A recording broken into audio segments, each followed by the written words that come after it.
The following content is provided under India's first open courseware program. Your support will help RJ Academy continue to offer high-quality educational resources for free.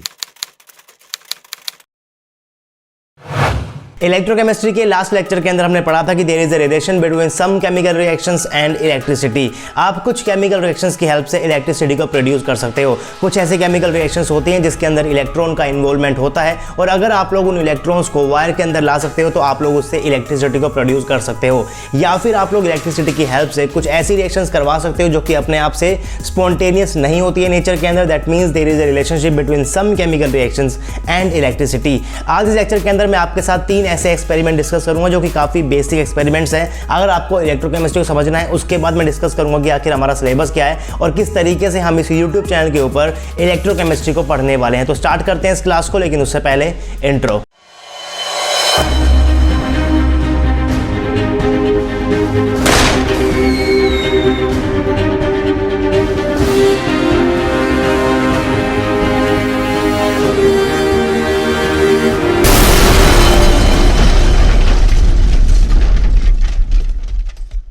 Hey guys, this is RJ and welcome to RJ Academy. So this is lecture number 2 of electrochemistry and I hope कि आप लोगों ने previous video अभी तक देख लिया होगा। But अगर आप लोग फर्स्ट टाइम आए मेरे चैनल के ऊपर और अगर आपने अभी तक सब्सक्राइब नहीं किया हुआ है तो पहले आपको सब्सक्राइब करना है, बेल आइकन को प्रेस करना है ताकि आपके पास नोटिफिकेशन पहुंच जाए जब भी मैं यहाँ पर कोई नया वीडियो अपलोड करूँ। उसके बाद आपको इलेक्ट्रोकेमिस्ट्री का लेक्चर नंबर 1 जरूर देखना है, क्योंकि एक सीरीज के अंदर इलेक्ट्रोकेमिस्ट्री को पढ़ने वाले हैं इस यूट्यूब चैनल के ऊपर। तो अगर आप भी सीरीज के अंदर पढ़ोगे तो आपको ज़्यादा अच्छे समझ में आएगी, जल्दी आप लोग उसे याद कर पाओगे और आप लोग एग्जाम के अंदर अपने क्वेश्चंस को भी इजीली अटेम्प्ट कर पाओगे।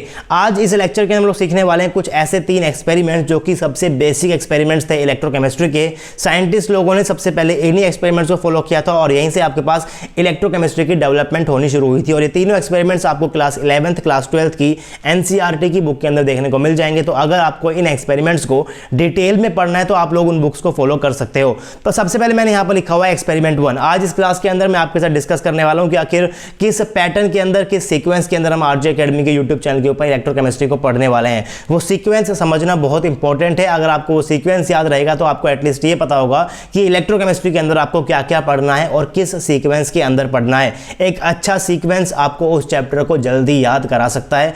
ये आपको पता चल जाएगा जब आप लोग बाकी सब कोर्सेज पढ़ लोगे आरजे एकेडमी के ऊपर। थर्मोडायनामिक्स आपका हो चुका है, क्वांटम केमिस्ट्री आपका चल रहा है, स्टैटिस्टिक्स कंप्लीट हो चुका है, केमिकल काइनेटिक्स कंप्लीट हो चुका है। तो बहुत सारे कोर्सेज ऑलरेडी कंप्लीट हो चुके हैं। तो उन कोर्सेज को भी मैंने आपको एक सीक्वेंस के अंदर पढ़ाया था और सीक्वेंस आपकी काफी ज्यादा हेल्प करने वाला है उन चीजों को याद रखने के लिए। तो सबसे पहले बात करते हैं कि आखिर एक्सपेरिमेंट 1 के अंदर आपके पास यहां पर क्या क्या हुआ था। तो इस एक्सपेरिमेंट के अंदर आपके पास सिर्फ 3 चीजें थी। आपके पास क्या था? बीकर था, कॉपर सल्फेट का सॉल्यूशन था, आपके पास क्या था? जिंक का इलेक्ट्रोड था। बेसिकली हुआ क्या, आपके पास एक बीकर है, बीकर के अंदर आपके पास क्या है? कॉपर सल्फेट का सॉल्यूशन है और आपने उस सॉल्यूशन के अंदर क्या किया? जिंक की इलेक्ट्रोड को डिप कर थोड़ी देर के लिए छोड़ दिया। और कुछ टाइम के बाद आप लोग क्या ऑब्जर्व करोगे? आप लोग ऑब्जर्व करोगे कि आपकी जिंक की रोड है वो छोटी हो जाती है। जो आपका कॉपर सल्फेट का सॉल्यूशन था जो कि पहले ब्लू कलर का था वो अब क्या हो गया? कलरलेस का हो गया।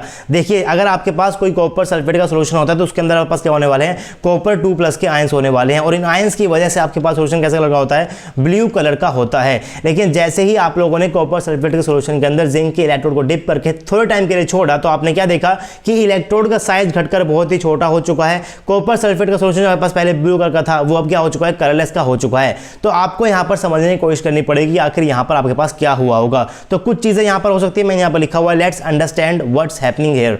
तो सबसे पहली चीज यहां पर क्या हो सकती है? The atoms on Zn on electrode starts moving into solution.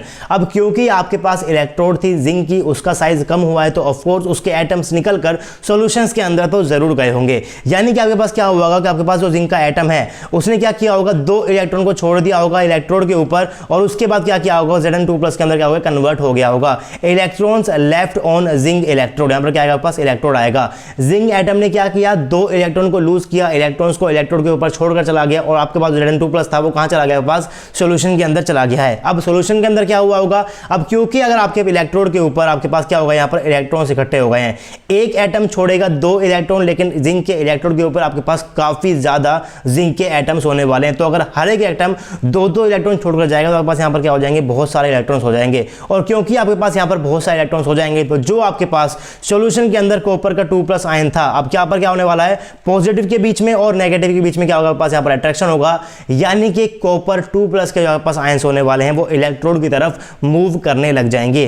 Copper 2+ ions in the aqueous solution starts attracting towards negatively charge electrode and converts into copper atom by gaining 2 electrons. जो इलेक्ट्रॉन इलेक्ट्रोड के ऊपर थे, एक zinc के atom ने छोड़े थे 2 electron, उन 2 इलेक्ट्रॉन को अब कॉपर 2+ के आयन क्या कर लेगा, ले लेगा और वो कॉपर एटम के अंदर क्या हो जाएगा, कन्वर्ट हो जाएगा।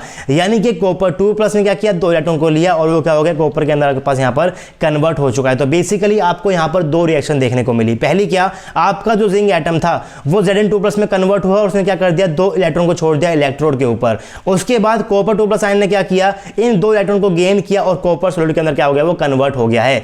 यानी कि इन रिएक्शंस के अंदर आपको इलेक्ट्रॉन्स देखने को मिल गए। 2 इलेक्ट्रॉन यहां पर है और वही 2 इलेक्ट्रॉन क्या किए, कॉपर ने गेन किया। यानी कि आपने क्या किया है, इलेक्ट्रॉन का फ्लो करवा दिया है Zn से कॉपर की तरफ। और अगर आप लोग इन इलेक्ट्रॉन्स को वायर के अंदर उतार पाते हो तो आप लोग यहां पर इलेक्ट्रिसिटी को कन्वर्ट कर सकते हो। तो अपने आप से क्वेश्चन पूछो, can I move these electrons into wire.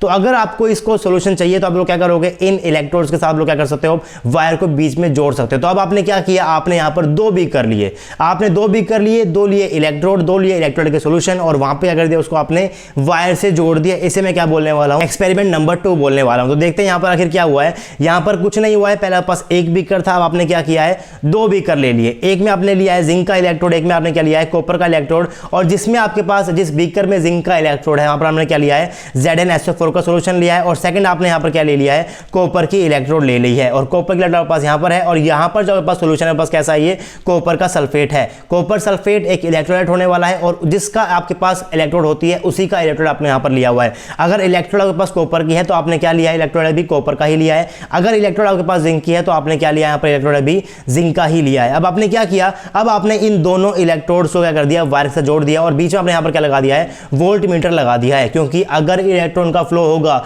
मान लीजिए आपके पास यहां पर क्या हो रहा है, इलेक्ट्रॉन का फ्लो हो रहा है, तो अगर इलेक्ट्रॉन का फ्लो होगा तो उसके रिवर्स डायरेक्शन के अंदर करंट का फ्लो होता है। और अगर करंट का फ्लो हुआ तो ये वोल्ट मीटर आपको डिफ्लेक्शन दिखा देगा और आपको पता चल जाएगा कि इस वायर के अंदर से इलेक्ट्रॉन का मूवमेंट हुआ है या फिर इलेक्ट्रॉन का मूवमेंट नहीं हुआ है। वोल्ट मीटर बेसिकली करंट को मेजर करता है और करंट कब आता है, जब आपके पास इलेक्ट्रॉन का मूवमेंट होने वाला है। अगर इलेक्ट्रॉन आपके पास यहां पर फ्लो करने वाले हैं तो करंट आपके पास क्या होता है, रिवर्स डायरेक्शन के अंदर होता है। इसको आगे जाकर डिटेल्स के अंदर पढ़ेंगे कि रिवर्स क्यों होता है और रिवर्स कैसे होता है। लेकिन अगर आपका इलेक्ट्रॉन यहां पर फ्लो करेगा तो आपके पास करंट क्या होता है, इधर की तरफ फ्लो करता है। और अगर करंट फ्लो करेगा तो वोल्ट मीटर के अंदर डिफ्लेक्शन होने वाला है। तो क्या इस सेटअप के बाद आपने इन इलेक्ट्रॉन्स को वायर के अंदर ले लिया, ये पता कर पाओगे अगर आपके वोल्ट मीटर के अंदर डिफ्लेक्शन होगा या फिर डिफ्लेक्शन नहीं होगा। अगर डिफ्लेक्शन हुआ तो इलेक्ट्रॉन्स आपके वायर के अंदर अब आ चुके हैं। Deflection is shown in volt meter that clearly means that electron flows through the wire. और इस एक्सपेरिमेंट के बाद, ये सब करने के बाद उन्होंने क्या देखा कि आपके वायर के अंदर इलेक्ट्रॉन के अंदर फ्लो हुआ है क्योंकि आपके वोल्ट मीटर ने कुछ ना कुछ डिफ्लेक्शन दिखाया है। अगर इस वोल्ट मीटर ने डिफ्लेक्शन दिखाया दैट मींस इस वायर के थ्रू क्या हुआ है, करंट पास हुआ है। और अगर इसके थ्रू करंट पास हुआ है दैट मींस यहां पर आपके पास मूवमेंट ऑफ इलेक्ट्रॉन भी हुआ होगा। अब समझते हैं कि आखिर इस एक्सपेरिमेंट के अंदर कैसे चीजें हुई होंगी और कैसे कैसे ये जो इलेक्ट्रॉन है वायर के अंदर तक चले गए होंगे। तो बेसिकली क्या हुआ होगा, सबसे पहले क्या हुआ होगा, the zinc atom on electrodes goes into the solution and converts into Zn2+ ions by leaving 2 electron on the electron. आपके पास यहां पर इलेक्ट्रोलाइट था जिंक सल्फेट का और इलेक्ट्रोलाइट के अंदर पहले से आपके पास यहां पर क्या होने वाला है, Zn2+ के आयंस होने वाले हैं। इलेक्ट्रोलाइट पास यहां पर किसका है, जिंक का है। अगर जिंक एटम के पास Zn की पोजीशन भी लेने के आपके पास पॉसिबिलिटी होती है और Zn2+ की भी पॉसिबिलिटी होती है, तो जिंक चाहता है कि वो कहां चला जाए, Zn2+ के अंदर चला जाए। तो Zn का एटम क्या करेगा, 2 इलेक्ट्रॉन को इलेक्ट्रोड के ऊपर छोड़कर कहां चला जाएगा, वो Zn2+ के अंदर कन्वर्ट हो जाएगा।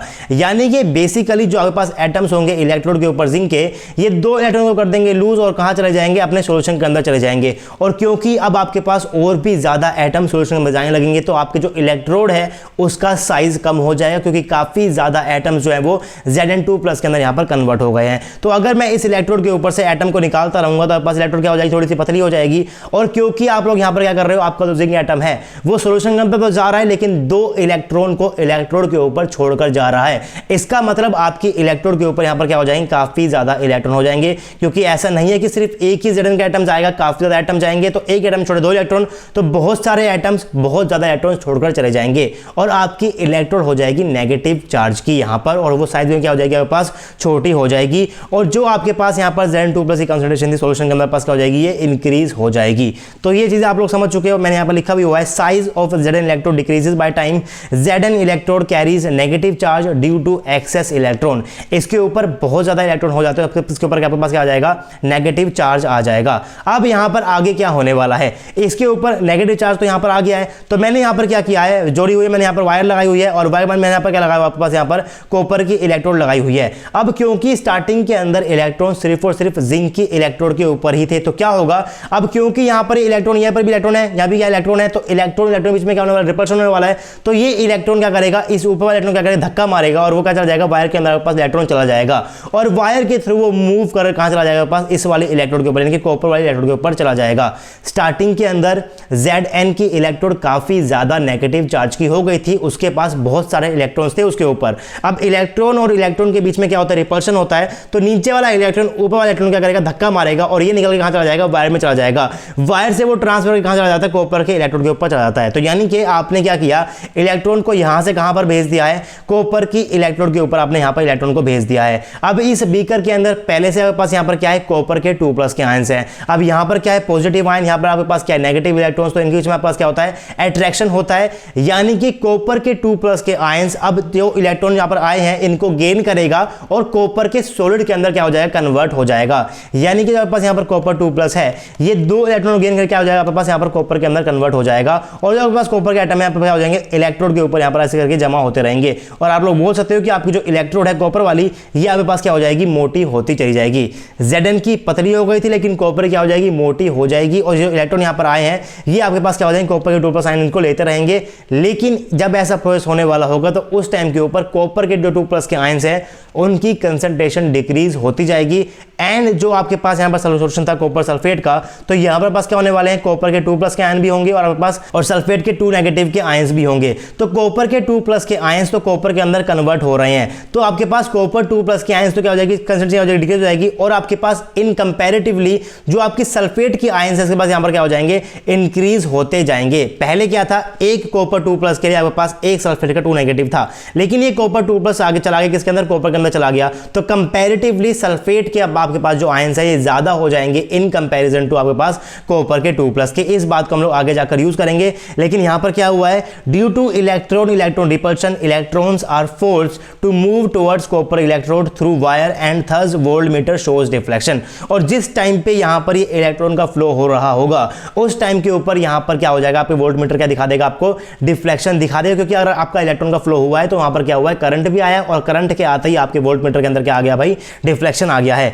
Copper 2+ ions start moving towards the electron, जो कॉपर के 2+ के आयंस थे, जो आपके पास यहां पर इलेक्ट्रॉन है, इलेक्ट्रोड के ऊपर उसकी तरफ मूव करेगा, और आपके पास जो कॉपर 2+ के आयंस है क्या हो जाएंगे, कॉपर के अंदर आपके पास यहां पर कन्वर्ट हो जाएंगे। रिएक्शन भी मैंने यहां पर आपको दिखाई हुई है, कॉपर 2+ के आयंस कहां पर जाएंगे, आपके पास इलेक्ट्रोड के ऊपर जाएंगे, इलेक्ट्रोड आपके पास यहां पर क्या हो जाएगी, मोटी हो जाएगी, क्योंकि आपके पास यहां पर क्या हो गए, और भी एटम्स आकर अटैच हो गए हैं। कॉपर 2+ के आपके पास जो कंसंट्रेशन क्या हो जाएगी, आपके पास कम हो जाएगी, और सल्फेट की कंसंट्रेशन आपके पास यहां पर क्या हो जाएगी, इंक्रीज हो जाएगी। Copper electrodes gets thicker over time and concentration of Cu2+ decreases in solution. तो अगर आपके वोल्टमीटर ने अभी डिफ्लेक्शन दिखा दिया, दैट मींस आपने करंट तो प्रोड्यूस कर दिया है, तो अब आपको एक्सपेरिमेंट नंबर 3 की जरूरत क्यों पड़ी, क्योंकि यहां पर कुछ ना कुछ प्रॉब्लम हो गई थी। प्रॉब्लम क्या हुई थी उसको मैंने यहां पर लिखा हुआ है, जो डिफ्लेक्शन आपके वोल्टमीटर के अंदर आया है वो ज्यादा देर के लिए नहीं आया। The deflection in the voltmeter stops showing after some time, very short period of time. ऐसा लगा कि सिर्फ और सिर्फ एक बार ही आया, दोबारा आया ही नहीं, सिर्फ एक बार झटका आया, वोल्टमीटर डिफ्लेक्शन दिखाया, और उसके बाद वापस से 0 पे ऊपर आ गया। सिर्फ एक बार डिफ्लेक्शन दिखाया, वापस से वहीं पर दोबारा उसने डिफ्लेक्शन दिखाया ही नहीं। ऐसा क्यों, क्योंकि सर्किट आपका कंप्लीट नहीं है। जो फिजिक्स के अंदर आप पढ़ते हो इलेक्ट्रिक करंट को, इलेक्ट्रिक, वहां पर आप लोग क्या बोलते हो कि सर्किट आपका कंप्लीट होना चाहिए, तभी आपके पास फ्लो ऑफ इलेक्ट्रॉन कंटिन्यूअसली बना रहता है, तभी आपके पास जो है इलेक्ट्रिसिटी प्रोड्यूस हो सकती है। और सर्किट का लोग समझ सकते हो, मान लीजिए आपके पास ये क्या है, कंप्लीट सर्किट है। अगर आपके पास सर्किट यहां पर जुड़ा हुआ होगा, आप लोग क्या बोलोगे, यहां पर जो करंट है आपके पास क्या होगा, कंटिन्यूअसली फ्लो होता रहेगा। लेकिन जो चीज अभी आपने पढ़ी है इस बीकर के अंदर, मैं ध्यान से दिखाता हूं कि आपके पास यहां पर क्या हुआ, किस तरीके आपके पास यहां पर करंट फ्लो हुआ है। तो अगर आप लोग यहां पर ध्यान से देखते हो, तो आपके पास इलेक्ट्रॉन सबसे पहले यहां पर थे, इस इलेक्ट्रॉन के पास यहां पर क्या था, इलेक्ट्रॉन्स थे, तो इलेक्ट्रॉन ने यहां से फ्लो किया है, और वो कहां चले गए, इस इलेक्ट्रोड के ऊपर चले गए, यानी कि यहां पर चले गए हैं। अब अगर आप लोग इसको ध्यान से देखोगे, तो ये दोनों चीज आपस में क्या है, कनेक्टेड नहीं है, किसी भी तरीके से आपका जो पूरा सर्किट है क्या है, क्लोज नहीं है। और सर्किट क्लोज होना बहुत जरूरी है, तभी आपके इलेक्ट्रॉन्स कंटिन्यूअसली फ्लो कर सकते हैं। तो चलो ठीक है, कोई बात नहीं, साइंटिस्ट ने क्या किया, यहां पर जुगाड़ बनाना शुरू किया। अगर मैं इस इलेक्ट्रोड को, सर्किट को कंप्लीट करना चाहता हूं तो उसके लिए उनके पास आया एक जुगाड़, जिसको उन्होंने क्या बोल दिया, सोल्ट ब्रिज बोल दिया। कुछ इस टाइप का आपके पास यहाँ पर क्या होता है, सोल्ट ब्रिज होता है। इसके अंदर पास यहाँ पर क्या होगी, पाइप होगी आपके पास, यू टाइप की आपके पास यहाँ पर क्या होती है, पाइप होती है। और अंदर पास यहाँ पर क्या भरा होता है, अगर पेस्ट भरा होता है, यहाँ पर आपके पास कोई ना कोई इलेक्ट्रोड होगा, जैसे KCl हो सकता है, NaCl हो सकता है, या फिर आपके पास NaNO3 हो सकता है। इस सोल्ट ब्रिज को हम लोग आगे जाकर डिटेल के अंदर पढ़ने वाले हैं। अभी बस मैं आपको हल्का उल्का क्या दे रहा हूँ, इंट्रोडक्शन दे रहा हूँ। इस सोल्ट ब्रिज के अंदर जो आपके पास यहाँ पर एंड होते हैं, हमारे पास क्या होता है, कुछ पोरसी मेम्ब्रेन होती है। ये पोरस मेम्ब्रेन क्यों होती है, क्योंकि जब भी जरूरत पड़ेगी यहाँ से क्या कर देगा, मान लीजिए आपके पास जरूरत पड़ती है K+ आयन की, तो क्या करेगा, इस पोरस प्लेट के थ्रू K+ आयन को नीचे सोल्यूशन के अंदर भेज देगा। अगर आपको जरूरत पड़ती है Cl नेगेटिव की, यानी कि आपको जरूरत पड़ती है नेगेटिव की, यानी कि जरूरत पड़ती है आयन्स की, तो वो क्या करेगा, Cl नेगेटिव को इस पोरस मेम्ब्रेन के थ्रू क्या कर देगा, सोल्यूशन के अंदर भेज देगा। तो यहाँ पर नीचे क्या होती है, पोरस मेम्ब्रेन होती है, ऊपर आपके पास यहाँ पर क्या भरा होता है, अगर पेस्ट या फिर कोई भी इलेक्ट्रोलाइट, या तो KCl होगा, NaCl होगा, या फिर आपके पास क्या होगा, NaNO3 होगा, और भी हो सकता है। इसको हम लोग आगे जाके करने वाले हैं, डिटेल के अंदर पढ़ने वाले हैं। तो बेसिकली इस सोल्ट ब्रिज का मैं कैसे यूज करने वाला हूं। आपके पास यहाँ पर दो कंपार्टमेंट थे, एक आपके पास ये कंपार्टमेंट था, एक आपके पास क्या था, ये वाला कंपार्टमेंट था। ये आपके पास क्या थी, जिंक की इलेक्ट्रोड थी, आपके पास यहाँ पर क्या थी, कॉपर की इलेक्ट्रोड थी। आपके पास यहाँ पर क्या हो रहा था, जिंक के जो एटम थे कहां पर जा रहे थे, सोल्यूशन में जा रहे थे, दो इलेक्ट्रॉन यहाँ पर छोड़कर जा रहे थे। क्योंकि आपके पास यहाँ पर बहुत ज्यादा इलेक्ट्रॉन हो गए थे, तो इनके बीच में हुआ रिपल्शन, और कुछ इलेक्ट्रॉन्स वायर के थ्रू मूव करने लगे, कहां पहुंच गए, आपके पास कॉपर के इलेक्ट्रोड पर पहुंच गए। अब क्योंकि यहाँ पर आपके पास बहुत ज्यादा इलेक्ट्रॉन आने लग गए हैं, तो इस इलेक्ट्रॉन की तरफ यहाँ पर क्या होगा, कॉपर के जो पास यहाँ पर आयंस होंगे, इनका क्या होगा, अट्रैक्शन होगा, और कॉपर के जो आपके पास एटम्स होते हैं, जो आयंस होते हैं, वो एटम के अंदर कन्वर्ट होंगे, और आपके कॉपर की जो इलेक्ट्रोड होगी उसके ऊपर क्या हो जाएंगे, डिपॉजिट होना शुरू हो जाएंगे। लेकिन इन सब के अंदर हुआ क्या, आपके पास जो यहाँ पर है, यहाँ पर पास Zn2+ की जो कंसंट्रेशन थी आपके पास क्या क्या हो गई है, वो इंक्रीज हो गई है। और यहाँ पर क्या हुआ, जो आपके पास सल्फेट की जो आपके कंसंट्रेशन थी आपके पास क्या हो गई है, इंक्रीज हो गई है। तो अगर ये इंक्रीज हो रही है और ये ऐसे ही इंक्रीज होती रही, तो एक टाइम के बाद आपके पास जो ये बीकर है, ये एक्सप्लोड भी हो सकता है। क्योंकि यहाँ पर आपके पास बहुत क्या हो गया, नेगेटिव चार्ज हो गया, हमारे पास क्या हो गया, बहुत पॉजिटिव चार्ज हो गया। तो कुछ टाइम के बाद ये एक्सप्लोड भी हो सकता है।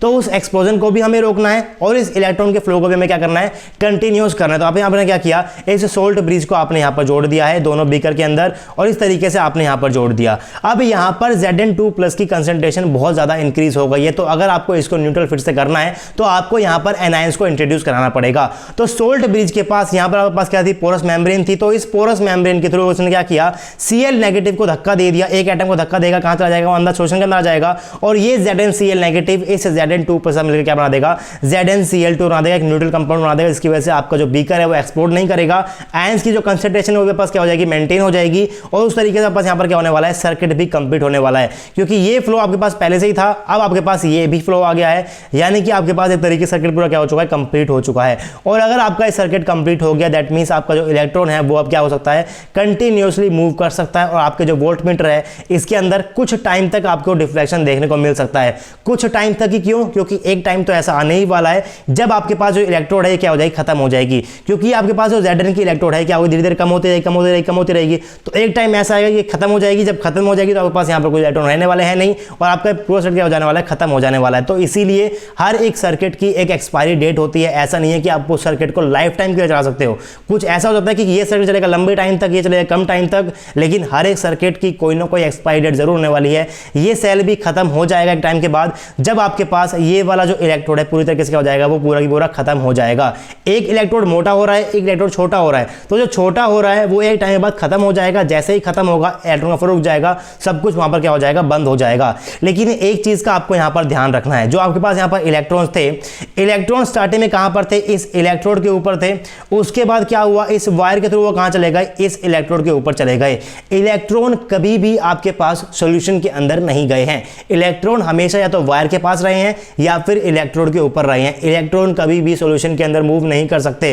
अगर सॉल्यूशन के अंदर आपको करंट पास करना है तो वो थ्रू आयंस होता है, और यहां पर भी वो आपके पास क्या हुआ है, थ्रू आयंस ही हुआ है। अगर यहां पर Zn2+ की कंसेंट्रेशन ज्यादा थी तो आपने क्या डाला है, दूसरा आयन डाला है। ये भी क्या है, आयन है, ये पास क्या है, आयंस है। तो जो आपके पास सॉल्यूशन था यहां पर मेंटेन किसने किया है, आयंस के थ्रू आपके पास सर्किट मेंटेन हुआ है। और जो इलेक्ट्रोड और जो वायर है वहां पर आपके पास किससे मेंटेन हुआ है, ये आपके पास इलेक्ट्रॉन की वजह से मेंटेन हुआ है। तो यहां पर इलेक्ट्रॉन ने और आयंस ने दोनों ने मिलकर क्या किया है, सर्किट को कंप्लीट किया है। ऐसा नहीं है कि सिर्फ और सिर्फ इलेक्ट्रॉन ने किया है, और ऐसा भी नहीं है कि सिर्फ और सिर्फ आयंस ने किया है। आयंस यहां पर हेल्प कर रहे हैं इलेक्ट्रोन्यूट्रलिटी को मेंटेन करने के लिए। अगर यहां पर Zn2+ की कंसंट्रेशन लगातार बढ़ती रहती तो एक टाइम ऐसा आता कि ये बीकर क्या होता, पास एक्सप्लोड हो जाता। और अगर यहां पर भी आपके पास सल्फेट 2 नेगेटिव की कंसंट्रेशन लगातार बढ़ती रहती तो एक टाइम के बाद क्या होता, ये वाला बिगड़ क्या होता है, एक्सप्लोड हो जाता। तो यहां पर इस इलेक्ट्रोन्यूट्रलिटी को मेंटेन करने के लिए आपने क्या लगाया, सोल्ट ब्रिज को लगाया। और जैसे ही आप लोग सोल्ट ब्रिज को लगाओगे तो आपके पास पूरा सर्किट भी क्या होता है, कंप्लीट हो जाता है इलेक्ट्रॉन प्लस आयंस की हेल्प से।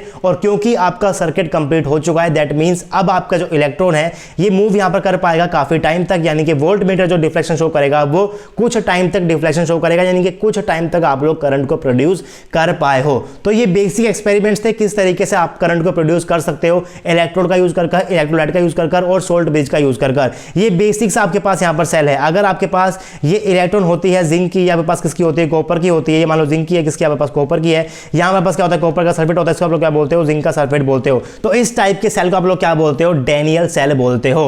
और जो सेल के अंदर आपके पास स्पॉन्टेनियस रिएक्शन हो रही होती है, यानी कि जिस रिएक्शन की हेल्प से आप लोग इलेक्ट्रिसिटी को प्रोड्यूस कर रहे होते हो, उस टाइप के सेल अरेंजमेंट को आप लोग क्या बोलते हो, गैल्वेनिक सेल बोलते हो या फिर वोल्टेक सेल बोलते हो। इनको हम लोग अब डिटेल के अंदर पढ़ने वाले हैं, इन सारी की सारी टर्म्स को। लेकिन उससे पहले मैं आपको बताता हूं कि आखिर आपका सिलेबस क्या होने वाला है, किस सीक्वेंस के अंदर हम लोग इलेक्ट्रोकेमिस्ट्री पढ़ने वाले हैं इस आरजे एकेडमी के यूट्यूब चैनल के ऊपर। सबसे पहले हम डिस्कस करेंगे why we study electrochemistry. Portion आपका बचा हुआ है, वैसे आप लोग समझ गए होंगे कि इलेक्ट्रोकेमिस्ट्री की वजह से आप लोग क्या कर सकते हो, कुछ केमिकल रिएक्शन की हेल्प से आप लोग क्या कर सकते हो, इलेक्ट्रिसिटी को प्रोड्यूस कर सकते हो। और इलेक्ट्रिसिटी की आपको कितनी जरूरत है ये चीज आपको पता ही होगी। आप जिस फोन के अंदर मेरी वीडियो देख रहे हो, इसको चार्ज करने के लिए भी आपको इलेक्ट्रिसिटी की जरूरत पड़ती है। तो सब जगह आपको क्या जरूरत पड़ती है, इलेक्ट्रोकेमिस्ट्री की जरूरत पड़ती है।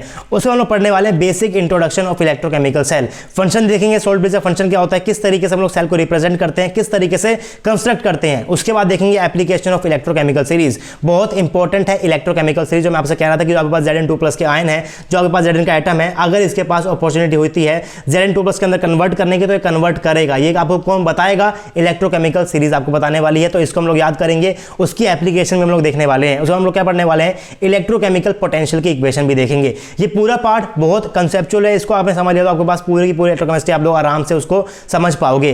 फिर हम लोग देखने वाले हैं कि आपके पास नट्स इक्वेशन क्या होती है, उसकी एप्लीकेशन क्या होती है। इसके ऊपर आपके पास बहुत सारे क्वेश्चन आते हैं CSI नेट के अंदर भी, गेट के अंदर भी और आपके IIT जैम एग्जाम के अंदर भी। तो इस टॉपिक को हम लोग काफी डिटेल के अंदर पढ़ेंगे और बहुत ज्यादा क्वेश्चन प्रैक्टिस भी करने वाले हैं इस पर्टिकुलर चैप्टर के अंदर। फिर हम लोग देखने वाले हैं कि आपके पास टाइप्स ऑफ इलेक्ट्रोड, यहां पर हम लोग देखने वाले हैं काफी ज्यादा टाइप के इलेक्ट्रोड। मेटल आयन के इलेक्ट्रोड देखेंगे, metal insoluble salt anion electrode देखेंगे, gas ion half cell electrode देखेंगे, ऑक्सीडेशन रिएक्शन इलेक्ट्रोड देखेंगे।